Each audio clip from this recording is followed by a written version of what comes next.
EVM electronic voting machine हमारे देश में ईवीएम के जरिए जो है अपने वोट हक का इस्तेमाल हर एक वोटर करता है, अपने पसंदीदा उम्मीदवार को अपना वोट डालता है।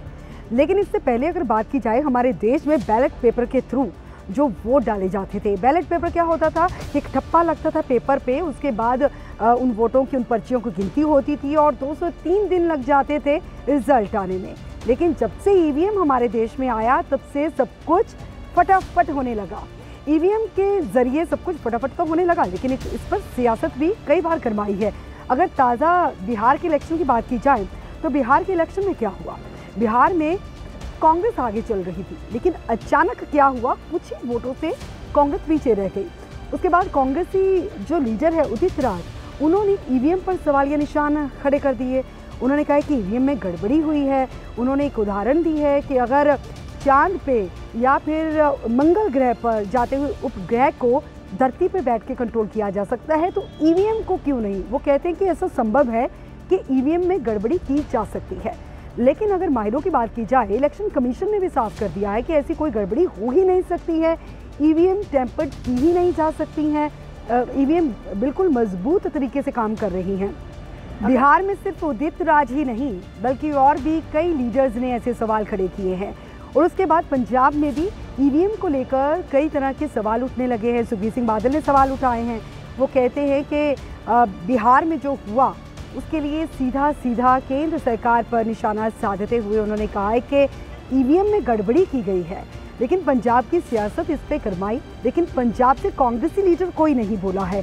और सबसे बड़ी बात, अगर सुखबीर सिंह बादल ने ऐसी बात कही है, वो ऐसे वक्त में कही है जब बीजेपी के साथ गठजोड़ टूट चुका है, गठबंधन टूट चुका है।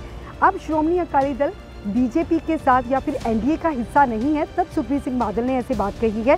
जबकि इससे पहले पंजाब में जब श्रोमणी अकाली दल और बीजेपी गठबंधन में रही हैं तब भी ईवीएम के जरिए ही वोटिंग होती रही है, तब ऐसे सवाल नहीं उठाए गए। अब बात करेंगे ईवीएम सबसे पहले इस्तेमाल कहाँ हुआ। ईवीएम 1974 में सबसे पहले अमेरिका में इस्तेमाल किया गया। उसके बाद भारत में पहल की गई, भारत में लाया गया ईवीएम को। सबसे पहले केरल में 1982 में ईवीएम के जरिए वोटिंग की गई। उसके बाद से ऐसी कोई गड़बड़ी वाली ऐसे कोई बयान तब नहीं आते थे, लेकिन अब मौजूदा वक्त में आने लगे हैं। 2014 के बाद ऐसे बयानबाजियां जो होने लगी हैं। उसके बाद अगर इलेक्शन कमीशन की बात की जाए तो इलेक्शन कमीशन ने सीधा सीधा चैलेंज भी किया है। 2017 में चैलेंज कर चुकी है इलेक्शन कमीशन कि आप साबित करके बताइए कि ईवीएम में गड़बड़ी हो सकती है या ईवीएम को हैक किया जा सकता है। लेकिन ऐसा कोई भी दावा पुख्ता हो नहीं पाया है।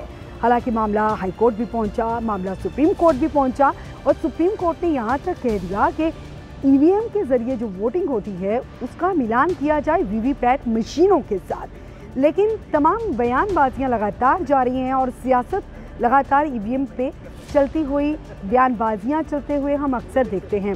खैर, क्या वाकई में ईवीएम को हैक किया जा सकता है, गड़बड़ी हो सकती है, ऐसे सवाल बरकरार हैं, बने हुए हैं। दावे अलग अलग किए जाते हैं। इलेक्शन कमीशन की तरफ से अलग से दावे हैं और अदालतों की तरफ से अलग से पूरे सिस्टम को अच्छे तरीके से चलाने के लिए भी आदेश जारी किए जा चुके हैं। हालांकि वक्त के पास इन तमाम सवालों का जवाब है, वक्त वक्त पर इन तमाम सवालों का जवाब मिलता भी रहा है। लेकिन ईवीएम पर क्या सियासत करनी ठीक है, ऐसे भी सवाल हैं, क्योंकि ईवीएम पर ही भरोसा करके हर एक वोटर अपने वोट हक का इस्तेमाल करता रहा है। बहुत बहुत शुक्रिया।